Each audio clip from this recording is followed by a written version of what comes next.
I'm Commander Shepard, and this is my favorite podcast on the Citadel.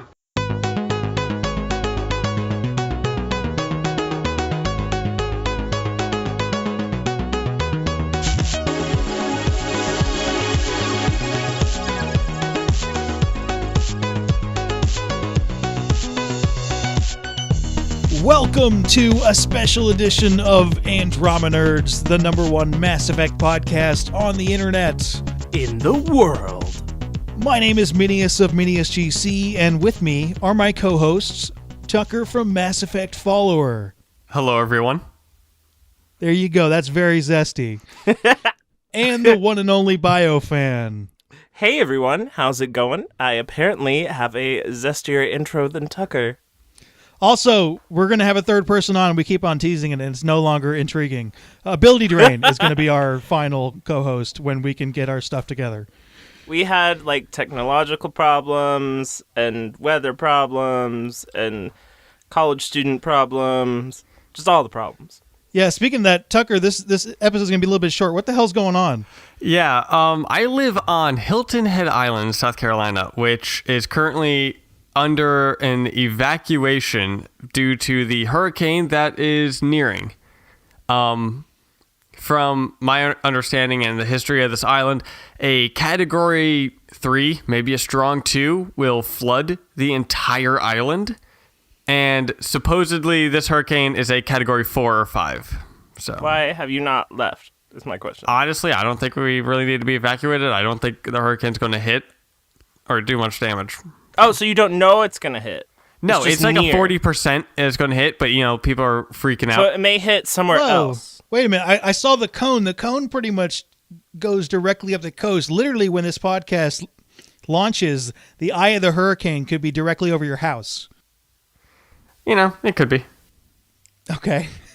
All right. It's kind of interesting. It depends on where you're from. Like, people are really freaked out about earthquakes.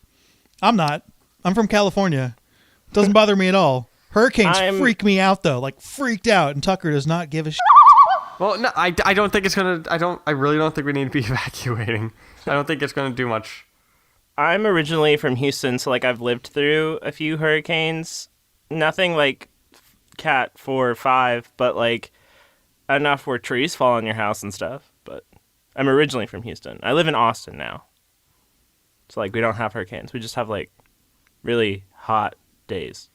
I mean, the projected wind is 70 miles per hour on Friday and Saturday when it's supposed to hit. Huh. That's not that bad. No, it's not. I've been in 80. Once it gets to 90s where you're kind of All right, well, that's good then, but we are going to cut this podcast short because in case things don't go right, Tucker's got to get all his stuff together, and we did not record earlier because we're wildly uncoordinated. Pretty much, it's difficult to get a podcast together with 4 different people from 4 different time zones and 2 different continents. It went smoothly for a little bit, but I expect we'll get our rhythm back at some point. So we had topics, and we're going to push those to next week when we talk about all kinds of science stuff and also get into what kind of games we like. But today, we're just going to kind of shoot the for a while. I was going to say, do we want to start off with the most recent Mass Effect news? Do we want to talk about how the release date is totally, kind of, sort of, maybe, kind of, sort of, possibly, totally, legitly confirmed, kind of, sort of? The super secret news segment.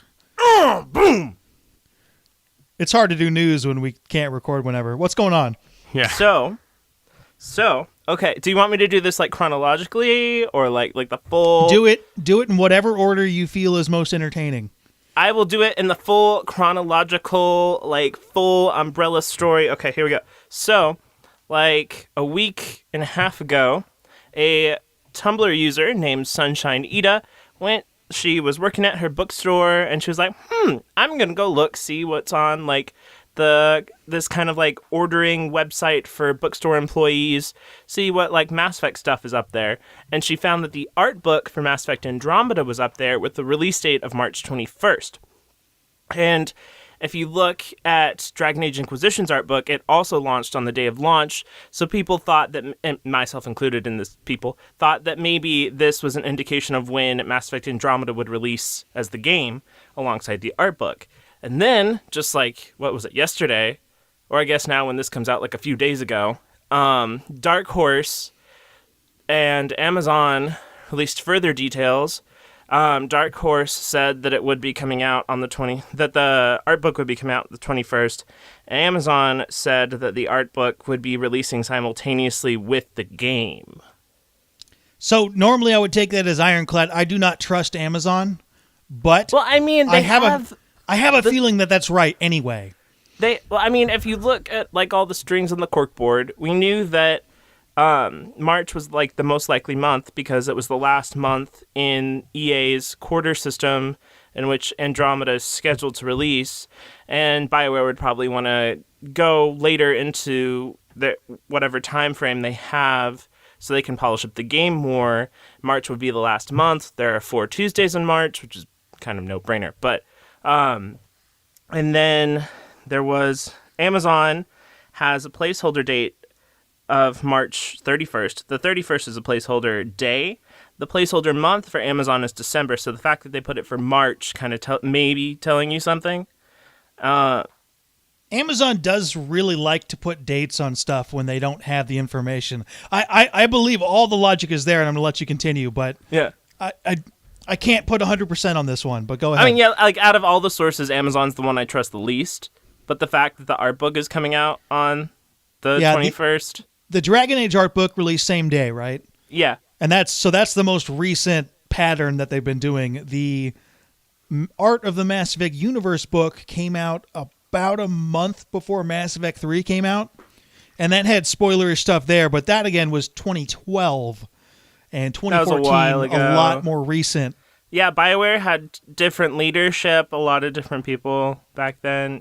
And didn't EA even have different leadership back then? Yeah, EA's had some turnover since then. Yeah, EA's leadership is different. So, like, things are pretty different from, like, 2012. I mean, other examples are that the Halo 5 art book and the Halo 5 game were released on different days. But I think just, like, yeah, they're on the same. Never mind. There's so many different pieces of evidence, though, that kind of all lean towards the 21st. And there's only 4 of the most possible dates, and it all hits on one of them. Yeah, so if we did a couple weeks ago, we did a prediction on when it's going to come out. If we were to and this was before the art book thing. Before the art book thing. If we were and I was not allowed to change my guess after the art book thing. That's what. No, you got to stick with your guess. I have to stick with my guess, apparently. It was like the release date's official. It's like, I think it's going to come out on the official release date. I should win. You're like, that's not impressive at all. Technically, it hasn't been confirmed by BioWare yet. I think, Tucker, you had sometime in February, right? I had late February. You were kind of taking the field. I think we also gave him January as well. We were just like, you know what, Tucker, you can just have... He'd be closest. BioFan picked... I picked the 14th. The 14th, and I picked the 28th. And the 21st is directly in the center. The middle. So we were both trying to hit it. Yeah. I think we'll have like a split crown where we'll split it in half. Because why not just both have crowns? Because it's not quite as impressive as actually getting something. I mean, we both missed, but we're close. Well, we'll discuss this later. Anyway, if we were to repick it, I think all of us would say if you were going to guess a date at this point, it would be the 21st. 21st, yeah. That's what I think all three. If we were to rehab the guess, we'd all guess on the 21st, and it wouldn't be impressive anymore. Another cool thing about it being on the 21st is if you write it out, it'd be 3/21. So 3-2-1, as in 3-2-1 launch. Get it? Because like we're in space and rockets. Wonder if they're like, that is so cool. We need to move our launch date by a couple of weeks so we can hit that. Well, they were probably like, well, let's pick a date in March, and then like, oh hey, 3-2-1 happened to be there. There's been other things like that have happened for releases of things. Although in Europe it's like 2-1-3. Yeah. Okay, well, you know what? I mean, I've seen that with other games too. I think Modern Warfare 2 has something like that. Like it was 12-11-10. Mm-hmm. Wasn't it? Was it Skyrim that hit on 11/11/11? Yeah, I mean, game companies love that kind of stuff because it's easy to remember. Yeah, it makes your release date really memorable for the public. Like a lot of horror games will break that Tuesday pattern to release on Friday the 13th. I will say, and it's interesting to point out, we had a little conversation about this yesterday. On the official BioWare site, even that book that Dark Horse said is coming out on March 21st, they don't have a date on that. They say That's because it'll it's ship BioWare, early. and they don't wanna like give it to you until like they're ready to give it to you. I wonder if that's because they want to give themselves leeway if something goes wrong, or if they don't want to take away any thunder from the stuff coming out. If like if a very tiny asteroid hit like the Edmonton or Montreal office or something, then they would probably have to delay things. So I guess that's why they don't want to like. If a very tiny asteroid hits Edmonton, Edmonton is gone. Okay, well, if just Edmonton is gone, that still would delay. And then the it release kicks date. up smoke in the entire atmosphere, and the Western Hemisphere. Okay, shuts you know down what, for a while. Minius? Let's just Science. Okay, fine, a bomb. Fine, a bomb. Why are we bombing BioWare? We like their games. I was trying. Okay, if something happened, I was going to say BioWare- like somebody like tripped over an electrical cord and all the power went out. They accidentally deleted the depot from Perforce. what? Those at BioWare that know what that is, you'll understand the joke. All right, Perforce is I wanted to see how long we could go. Perforce is an application that lets you share and work on things at the same time. So I see. I can basically the entire and from what I've learned, that is what Mass Effect Andromeda is being made on, is Perforce. So basically, the entire game is on the server, and you can work on certain parts of the game while other people are working on other parts of the game. Ooh, And the I got depot it. is like the hub, is where all the folders are, and it's very not easy, but it's quite possible to accidentally delete the entire depot. I think that happened with a Pixar movie. That's happened with projects that I've worked on, and I mean you can revert it and get it all back, but it's a hassle and a bitch. Yeah, somebody saved a copy on their laptop and they had to work exclusively off that copy or something. So the scenario that would happen would totally be like they just go gold, and so they like pop the bottle of champagne, and the cork flies and hits the water cooler container delivery boy, and the water container goes and hits the server, and water just explodes all over it, and everything is just lost. That guy's fired then. Come on, you can't take a champagne cork. Hold your stuff together, man. Yeah. That's totally what would happen. Totally. Okay, so March 21st, they'll probably officially announce that date on November 7th. November 7th. Yeah, it's probably going to be at like the end of the N7-day trailer. Yeah, and it'll be unimpressive, just like when they announced... I'll be there doing my reaction. I'm like, called it. Just like when they said, oh, this game's in Andromeda, but that came out 2 months beforehand. It just doesn't have quite the same impact at that point. I really want the... Oh, we could talk about what we want for like to happen in like the N7-day trailer. Oh, I got something for that, and we should do that the week before. Oh, Yeah, okay. that makes more sense the week before. I have like a general statement. Can I do a general statement? You can, but it might damage us further down the line. But go ahead and generalize your statements. Okay, I would really like the next trailer to have a lot of shock factor. Like, going back to the Inquisition trailers, my favorite one was like the Enemy of Thetis, because it had a lot of kind of like shocking, surprising, really exciting stuff in it. So I would really like something like that instead of just like the environmental shots and things like that. I'd almost prefer for it not to be that shocking and have that shock in the game, but I don't know. I'm gonna Well, I mean- I'm gonna go with boring and kind of want something Well, like what they pretty. did with the gameplay Something tech pretty. demo. Not necessarily something- boring, but pretty and... Well, I want something pretty that kind of shows some new stuff, but I don't want anything to be fully kind of reveal, like a shock factor reveal. Tucker, have you seen the enemy of Thetis trailer? Nah. He's still in the hinterlands, so He's I still don't in the know. hinterlands, so I don't mean like reveal the entire game's story plot. I mean like, for example, in...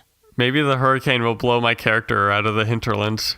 I don't want to spoil it for Tucker. I'll just let me think of a way where the people listening that have played the game will know what I'm talking about. So you see Alistair in the trailer with another certain character that caused a very strong reaction to the fandom, and I would like something equally shocking in this N7-Day trailer. How would they do that since there are no characters? Well, how about at the end of the trailer it cuts and No, shows but I mean Anderson. like something on the same level of shocking. It doesn't have to be a character related. Let's come thing up like with that. something that would be just as shocking in a trailer that would be It shows acceptable. Anderson on the Ark, and you find out that the Anderson that was with you in Mass Effect 3 was a robot. Oh God! Dun, dun, There's no. dun. They would have such a hard time not derailing their entire franchise. They're like, oh, it's Shepard, and it turns out Fem Shep and Male Shep are lovers now, and they have a child, and that child is Ryder. Okay, just stop, Minius. Just stop. Yes! How would that do? That would be surprising and shocking. I am What the hell shaking is my this? head. Like a good shocking surprise. Okay, BioWare, if you're listening to me, just make it like wow me, knock my socks off. Just do your thing. I think they could show some like dynamic environments, like a lightning storm and a firefight and stuff like that, and it could be shocking and surprising without actually ruining it with some creepy idea that I had or Tucker had. Again, I would much rather just kind of, again, a small little demo rather than a trailer, because when it comes to trailers, companies would rather show off some big scenes that might give away some of the story that we don't want give away. Like some things we'd rather it happen with our first play rather than, oh, hey, this is the scene coming up I saw in the trailer. I have two ideas now, but I think we should probably leave it for our pre-7-day special. Let's unless you're giving predictions. So here's the idea I had for the pre-N7-Day show, and I'm stealing this directly from a podcast that I'm very fond of, and some people will know exactly what I'm talking about. But we will have 3 to 5 predictions to what is going to be unveiled on N7-Day. Okay. And they have to be stuff that you don't know about ahead of time, and somewhat they can't be like super obvious. Like, So we can't say release date. Well, yeah, release date's pretty freaking obvious. So we'll go with that. But if you say like I predict they'll show Ryder in one of the scenes, that's not tantalizing at all. But 3 to 5, whoever gets the most right will get the crown for the next week. Okay. Well, so they'll get the crown for like the post N7-Day show then. Yeah, the post N7-Day show, they'll have a crown. Okay. By the way, I've kept a list of all of our like bets. So I have like a list of all of our bets that I've kept track of, by the way. Just 2 at this point, right? Yeah, it's the O2 versus G2 versus Q2. What a And the dumb March It's a 14th. Q. It's going to be a Q. The March 14th versus March 28th versus January/February. That one's more fun. But okay, all right. I really so want game- them to make it a Q now. Just Yeah, 'cause. just to well, it'd be It'd be kinda hilarious. Stupid. It'd Well, be hilarious, again, but it'd be I like said Q as a joke. I know, and that's why it'd be funny if you won. All right, so we got the date probably March 31st or 21st, which interestingly enough is also like 10 days before their financial quarter ends. Yeah. So there's that. And Which- oh gosh, what was I gonna say? I had something and then I lost it. Oh well. We wanna Oh, talk I got it about. back. I got it back. It came back to me. So their major marketing campaign is going to start on November 7th. If they release it on March 21st, that gives them like 5.5-ish months to advertise, which they need like 5 to 6 to advertise the game. So that's like the perfect like spot right there, like late March. Perfect. Yeah, that would work. I've always thought that the marketing right now for Andromeda is a little off, almost as if whoever was in charge of marketing for the game left and was handed to somebody else, and they changed up the plan. Because we were talking about how it could be like a Fallout 4 thing, where they announce the game and then have a quick run-up. Versus, like, a trailer every, like, 6 months to a year. It's too late for that already, because they had... Yeah, it really is. Aside from the fact that they talked about the game in 2014 and said it's a reality, then they had the weird 2014 EA trailer where they're definitely working on a Mass Effect game. Then 2015 comes along and they announce it officially. The game's not out till 2017. There's no quick reveal at that point. And it's then they have, out like, there. the N7 trailer, and then, like, they say, oh, you won't see anything until, like, N7. Or wait, no, they had EA Play. Then they said they won't see anything till N7. Then they dropped this gameplay footage on us, which, I mean, we sound pretty ungrateful. I'm grateful for the gameplay footage. It was awesome. But, did they say at the EA thing that yeah, they said on Twitter that it was very unlikely that we'd see anything before N7. So I don't know. I think maybe the Sony thing was a sudden decision. I thought that at the Sony thing, that's when they said no more stuff or no more like gameplay or no more trailers until so after EA Play, they said that we probably wouldn't see anything until N7. No, they said fall. They said fall and well, on Twitter Mac Walters said you probably wouldn't see anything until N7 specifically.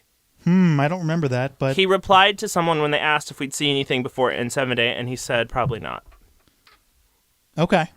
But then those conferences where they have that, it's kind of hard for that to be a last-minute thing. That might not have been in the plans there, but...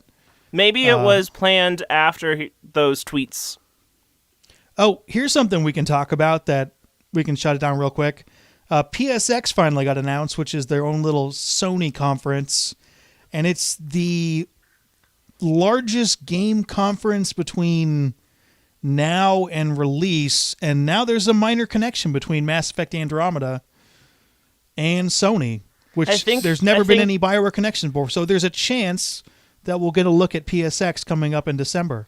I think the only reason that we have this kind of partnership with BioWare and Sony for this, because it's typically been Microsoft and Xbox with EA titles, is because the Scorpio is coming out like the Christmas time after Andromeda launches, versus the PS4 Pro will come out in time for you to play Andromeda on the PS4 Pro. So I think that's the only reason we have this kind of partnership thing. And it's not necessarily a full partnership. I mean, it could just be a co-marketing deal. Yeah, it's kind of like or something similar, thing, yeah. Which is exactly what I'm hoping for. But I will be there at PSX. So if you want to stop by and say hi, go ahead and grab tickets. Really hope that it's not get this game a week early on PSX. Oh, no, they wouldn't do that. I'm a huge PlayStation guy. I don't want any kind of exclusivity at all. Yeah, I release hate days, exclusivity. anything like that. I just want to be able to play the game at a conference I really like. I loved PSX last year where I went there and I kind of pretended like I was trying to find Andromeda, even though it totally wasn't going to be there. But So if you go, anyone listening, search for the Baby Krogan plush doll walking around. I'm thinking about getting that guy a perch, like you know how pirates have like a little like a thing on their shoulder that parrots can hold on, but I'll make one for the Krogan, and that's how I'll be identifiable. You could wear like a t-shirt with your logo on it or something.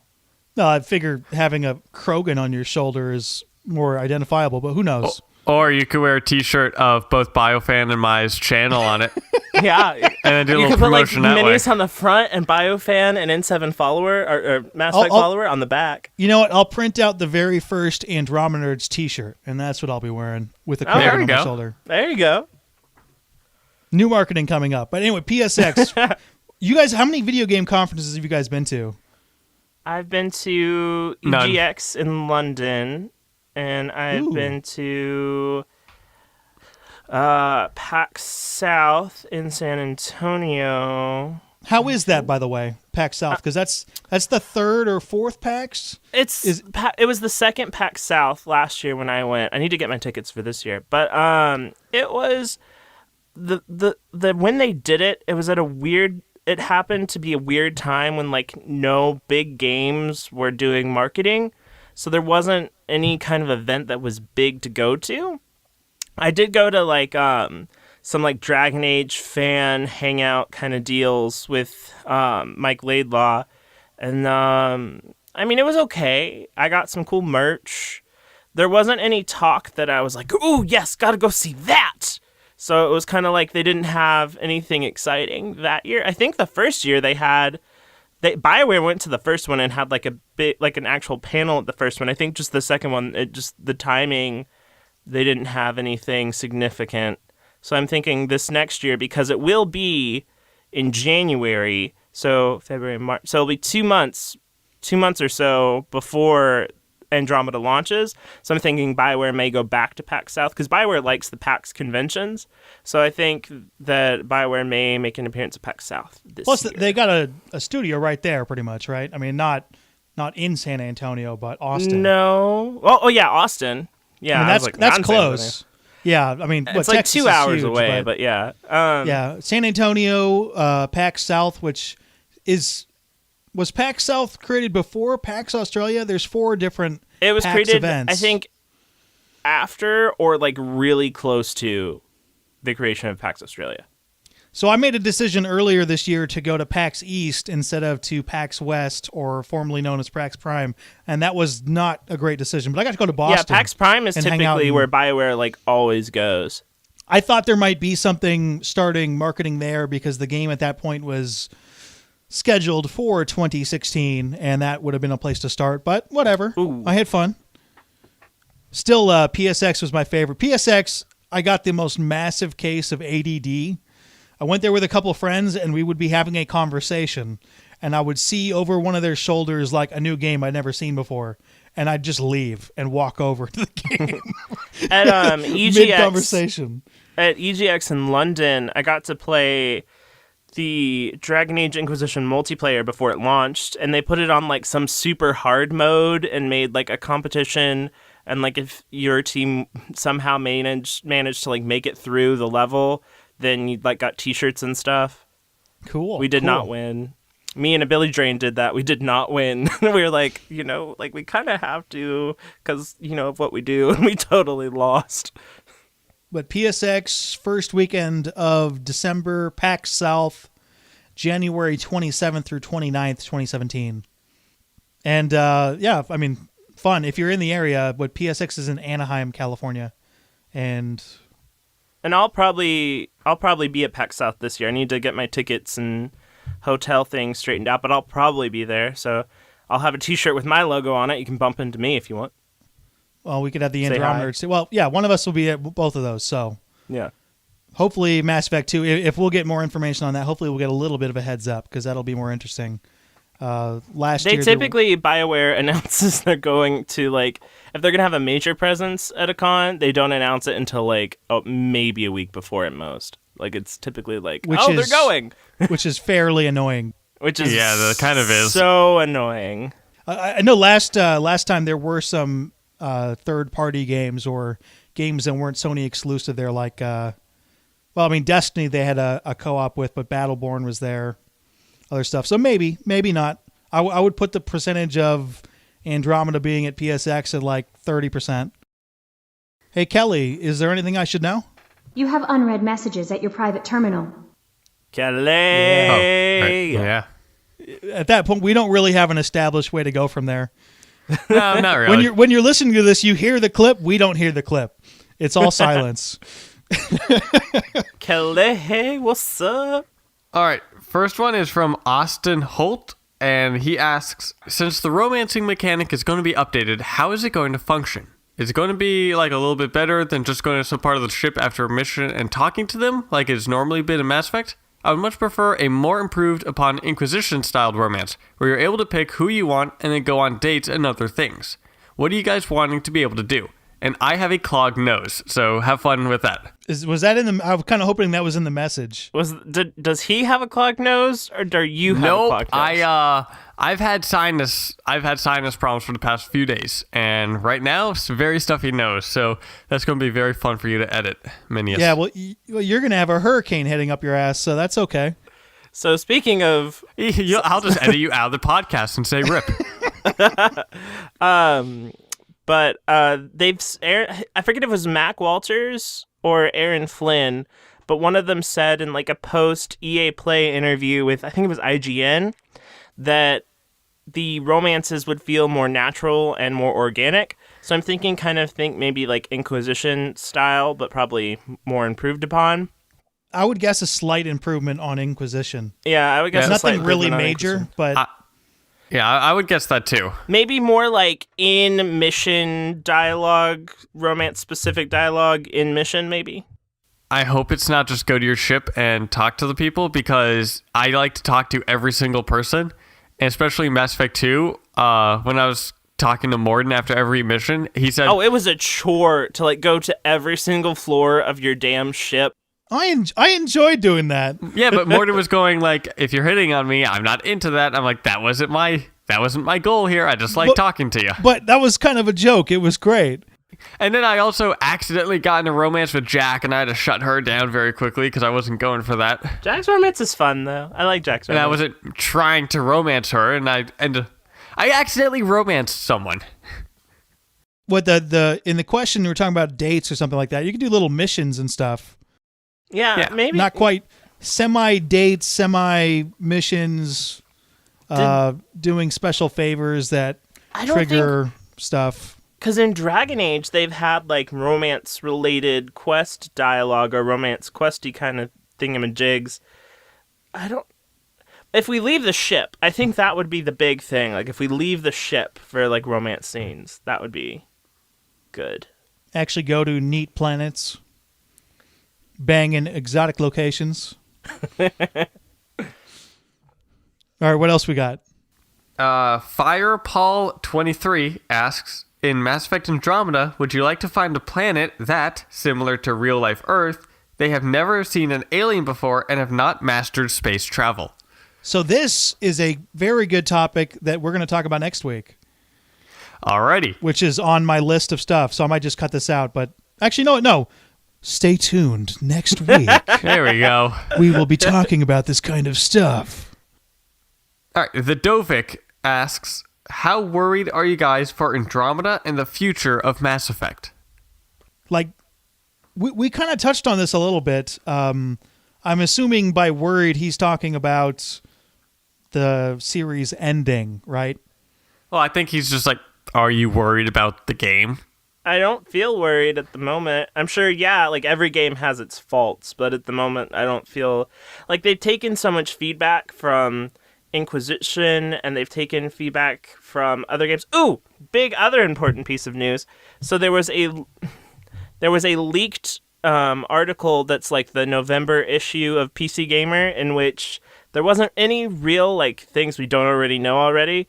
But there was one quote from Aaron Flynn that pretty much said they took the feedback from Inquisition specifically about how the side quests didn't really resonate, and they're taking that and using to improve Andromeda from that. So my total hatred of Inquisition side quests is being addressed, which was my biggest fear. So now I'm really not afraid. I think my only fear, really, I think the game's going to be good. How good? Is really going to be up to a number if of it will factors. live up to like competing with the rest of the Mass Effect trilogy in terms of and like enjoyability. The only thing I'm worried about is the community going to embrace the game? Yeah, but not the hardcore people listening to this, but overall video game community. And the thing is also, because I was saying about the hardcore, with Halo, every time a new Halo game comes out, everyone's saying this is ruining the franchise, that the previous ones are better. And like when Halo 4 came out, people were saying Halo 4 is ruining Halo. When Halo 5 came out, people said Halo 4 was perfect. Halo 5 is now ruining the franchise. Yeah, there will always be that kind of chatter. Yeah, I feel like with Mass Effect Andromeda, people are going to go, this is absolutely terrible, that either Mass Effect 3 or Dragon Age Inquisition, because that's their most recent, that, those were perfect, that this game's awful. And then, when Mass Effect Andromeda 2 comes out, like Mass Effect Andromeda is perfect. Why'd they change this? I don't know. Andromeda 2, the Andromedic. I don't know. The Andromeding. The Andromeda. Two Andromeda 2 Galaxy. I think they'd probably call it like Mass Effect and then like some other nice wordy thing. Master Effector. Maybe like whatever cluster we go to, if we stay only in the Helios cluster, if we go to another cluster, Maybe like whatever the name of that cluster is. They're at the point where there's too many colons in the name, and they should just go Mass Effect Andromeda 2. Mass Effect Andromeda 2, the colon. I'm serious. I don't want to see Mass Effect colon Andromeda colon the other cluster that's nearby. No, they just could call it Mass Effect cluster, or we'll take out the cluster part. So Mass Effect that one over there. I guess all the Mass Effect stuff that's been other than the main Mass Effect has always been Mass Effect colon something. Because I know after Dragon Age 2, with Dragon Age Inquisition, they wanted to go with like names, like without the number sequencing, to make it kind of stand out more on its own, to like welcome new players. Which a lot of games are doing, by the way. Yeah, they're taking out that number system, are kind of taking it out because they think it draws new players in more, because they won't think like, oh, it's the third one, I haven't played the others, I shouldn't get it, you know? I don't really think that's true. Sequels with numbers always sell better. The statistics are there. Okay, but well, there's whatever. a reason behind it No, somewhere. you're right. That is the thinking, and they have pretty much said that, right? That's not speculation. Mm-hmm. But let's get this first game in the books first. Yeah. And like I said, I think it's going to be good. It's going to depend on. There could be really, really tiny things that they'll do that make plenty of sense that are going to irritate people, and how irritated they get. Like, for instance, if Quarians aren't in the game, which is a serious possibility. Rage quit. How freaked out are people going to get over that? I don't know. I don't actually know. I don't know. I'm just I'm welcome to different things, so I'm not like easily upset by anything if they change it, just so long as the game is still Mass Effect, like still feels Mass Effect-y in themes and stuff, and just like has amazing characters and a kick-ass story. I'll be fine. Okay, do we want to try one or two more questions and then try to wrap it up so Tucker doesn't die? Because we like Tucker. Shazman Razir asks, whether it be DLC, expansion pack, or a smaller standalone game, which 3 Squadmates would you like to see in a spin-off game? Set in the times before Mass Effect 1. Oh, okay, before. I was like, wait. Yeah, so, I mean, Morden, because I just love Morden. That'd be cool. Samara? I kind of want, if it's going to be a spin-off game, for them not to have key characters play a large part. That's not the question. Because... The question is the Squadmates. Okay, so then the answer is I don't want this. Yeah, the answer is I don't want it. I mean, it's just because if you have a character that you know they live through it, it's not as entertaining as if you have a character that you're not sure where they go. Well, I mean, would you then be the same of playing Mass Effect 1 and 2 if you know Shepard's in Mass Effect 3? Oh, those games didn't come out in that order, though. Yeah, I know, but you know that with that. Or it could pull Halo Reach, where like all of the main characters except for one died.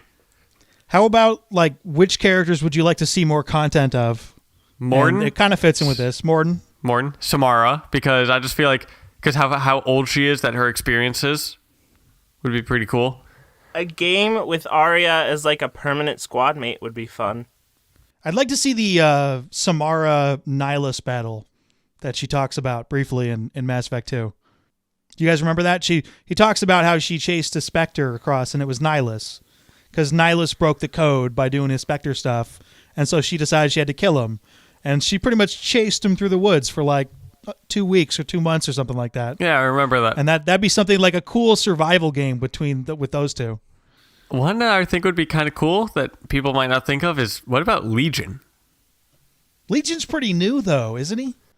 He was created specifically to go after Shepard, so he may not have even been alive in Mass Effect 1. Alive in the sense of we understand it. I understand he's made of a bunch of programs. It's like the Geth is all one and all that stuff. But if he was before Mass Effect 1, I would love to like play the game as the bad guys then. Indoctrinated Geth? And then maybe it could kind of branch off of when he became pro Shepard. I thought he was always pro Shepard. Was he always pro Shepard? I was pretty sure that his existence, he was pretty much created as an autonomous unit because the Geth are super networked, right? So they all have to be in within range of each other to have consciousness. But he was a specialty unit created to go find Shepard and find out more about the Reapers, period. So someone will correct us and talk about how stupid we are in the comments. Go ahead. All right. Doesn't hurt our feelings at all. Meanie. Well, I mean, I would also be kind of interested in seeing what people would like to see and there are comics. The comics do the backstories of all the characters except for Legion. And I think it would just be really cool. Maybe a where he has to come out and investigate to find stuff. He's got to go into organic space, right? Has to stay totally hidden. Be an interesting... So an entire stealth game. Where he infiltrates. It'd be something like a stealth game. You know what could be fun? An Archangel game. Like you play as... like you have Archangel, a.k.a. Garrus, and like his squad. Kill people on Omega. Yeah. That goes in. I mean, that'd be fun for a while too. But that also all these ideas we come up with go into the idea of we already know what happens. Well, your main character person for it maybe like leaves the Archangel squad at the end before the rest of them go and die. I don't know. There was a comic that was actually very cool, and it was a Joker comic. And I'm talking about Batman. I'm talking about Batman Joker. Oh, okay, never mind. The entire comic was the viewpoint of a henchman as he breaks Joker out of Arkham. Good job, dude. That's going to go well. So something of that would be pretty cool of like, maybe you're one of Morden's fellow scientists. Or you're... What about a prison break game with Jack? That'd be cool. Ooh, yes. Okay, so there are good ideas here. All right, I'm glad you shut me up, Tucker. Haha. Okay, so if you missed out on last week's giveaway, Andromenerds related, I have a giveaway that's Andromenerds related. We are going to judge Copycat. artwork. Yeah, pretty much. We're going to judge artwork live on the show, as live as we can do. So go ahead and go to Minius GC and check out the video and get all the details there. And your art can make it onto Andromenerds. And what does the winner get? Multiple prizes. There's the Grunt plush that everyone loves. That is, you can, if you want to see what it looks like, just look at my little icon right now. There's also the Drew Karpyshyn trilogy that has all the good background stuff from the first 3 games, and then the Art of the Mass Effect Universe book, which is one of my favorite items. You can win one of those 3. So there's first, second, and third prize. Oh, interesting. Speaking of videos that we do, though, we all make videos. What kind of videos should we point our audience to? I believe we all did the Explorers Wanted stuff, right? Yeah, we did. I never put mine up because MassEffectFollower is a group. So Oh, okay. You could put it as like Tucker's audition. I put mine up that on my personal channel that has only 20 subscribers. But what's your personal channel? Why does it only have just 20 subscribers? Because it's just Tucker Appy, and I just use it for schoolwork and whatnot. Oh, I guess I'm less interested in your schoolwork then. Yeah, I know, right? I was gonna try to point people in that direction. I put mine up in the video that I would point out. I put up my real audition and then a fake audition, which is confusing people, which is exactly what I was hoping to do. I did my audition for it, and I think my audition was pretty good. I also just did yesterday, or I guess when you're listening to this, a few days ago, I put out my heftiest news update for Mass Effect Andromeda that I've ever done. It's like 12 minutes. It's huge. Gigantic. We're working on something like that of just, catching up everyone. Huge, gigantic collection. All right, so Mass Effect stuff, all 3 channels. You got places to go to. Yeah, while we're still doing this, we've recently been putting out lore on characters, and the past few ones we're titled the lore stuff about the races, just so it's a bit more standing out there than others. Anywho, we have ones about the Geth, the Drell, and the Corians were the most recent ones. So there's a lot of info in there. Oh yeah. Yeah, there's a lot of stuff. Each, let's see, the Geth one is 8 minutes long. The Drell is 9. The Corians is almost 12 minutes. I mean, the guy who makes them, Matt, who is from a YouTube channel called Mass Effect Lore, he's really good with those videos. And then they're written by Dan, who's one of the writers on MassEffectFollower. It's pretty good. Pretty good stuff. Awesome. Nice. Okay, that's all the nerdiness we've got for you today. Join us next week as we get back on track and talk about science and games and hopefully have Ability Drain. If you have any questions for us, Mass Effect related or otherwise, feel free to email us at andromenerds@gmail.com, and your questions may be featured in an upcoming episode. Along with our co-host, be sure to follow Andromenerds on Twitter. If you like this podcast and would like to see some more awesome videos, be sure to check out and subscribe to our respective channels.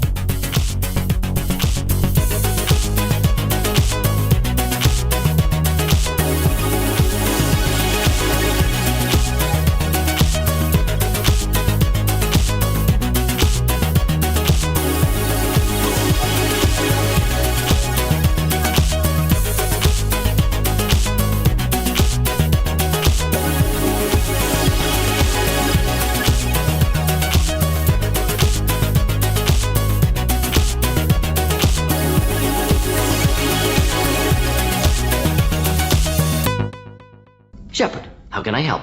Have you got a minute to talk? Actually, wanted to talk. Medical matters. Aware that mission is dangerous. Different species react differently to stress. Aware you come by a great deal. Have had other species become attracted to me before. Awkward. Not interested. Wait a minute, Morgan. You're just yanking me around, aren't you? Shocking suggestion. Doctor-patient confidentiality, a sacred trust. Would never dream of mockery. Enjoy yourself while possible, Shepard. We'll be here studying cell reproduction. Much simpler, less alcohol and mood music required.